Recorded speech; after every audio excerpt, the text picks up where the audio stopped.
But I will say that it always comes back to the same answer.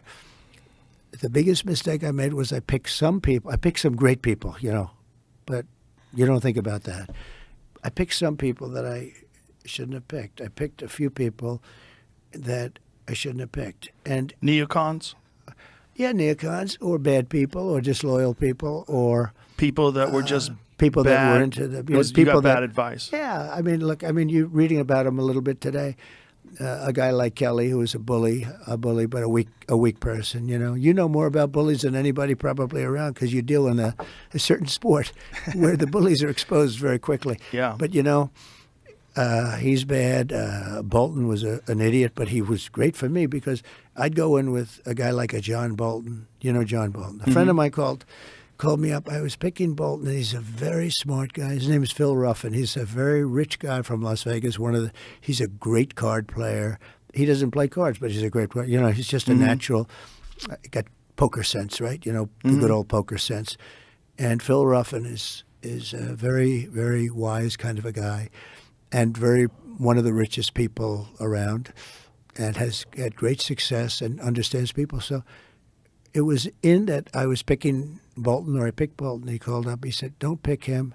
Why? He's a bad guy." Now, he wasn't in politics at all. He's in various businesses. He said, "He's a bad guy. It always works out bad with that guy." I said, "Oh, man, I wish you told me this 2 weeks ago. I already hired him. He's here." And he was right. But he was good in a certain way. He's a nut job. And every time I had to deal with a country, when they saw this whack job standing behind me, they said, "Oh, man, Trump's going to go to war with us." He was with Bush when they went stupidly into the Middle East. They should have never done it. I used to say it as a civilian. So I always got more publicity than other people. And it wasn't like I was trying.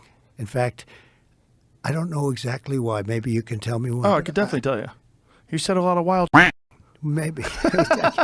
Maybe he said a lot of wild shit, and then CNN, in all their brilliance, by highlighting your wild shit, made you much more popular. Yeah. And they boosted you in the polls because people were tired of someone talking in this bullshit, pre-prepared politician lingo.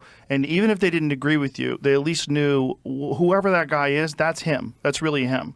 Yeah. When you see certain people talk, certain people in the public eye, you don't know who they are. You have no idea who they are. It's very difficult to know. You see them in conversations. They have these pre-planned answers. They say everything. It's very rehearsed. You never get to the meat of it. One of the beautiful things about you is that you freeball. Like, you get out and you do these huge events, and you're just talking, and you're making. We've highlighted you on the show many times when you did this Biden impression where he's walking around, he doesn't know what he's doing. It's funny. It's stand up. It's funny stuff. But it's like you and you were making fun of Elon one time. You were doing an Elon impression. It's great. You have like comedic instincts. Like when you said to Hillary, "You'd be in jail." Like it's great timing. Yeah. But it's like that kind of stuff was unheard of as a politician. Like no one had done that. And I think... it's funny. You need at least the attitude of a comedian when you're doing this business. This is a very dangerous business, first of all. It's a very tough business. It's the most dangerous business. It's the most, well, for a job? Yes. Other than going to war and being a firefighter or being a cop, it's the most dangerous business. It's the most dangerous. Being president is the most dangerous. Especially you. I mean, you haven't even got to the election. There's been 2 assassination attempts. And they've brushed those out of the news like it was nothing. Yeah, they'd rather not talk about them.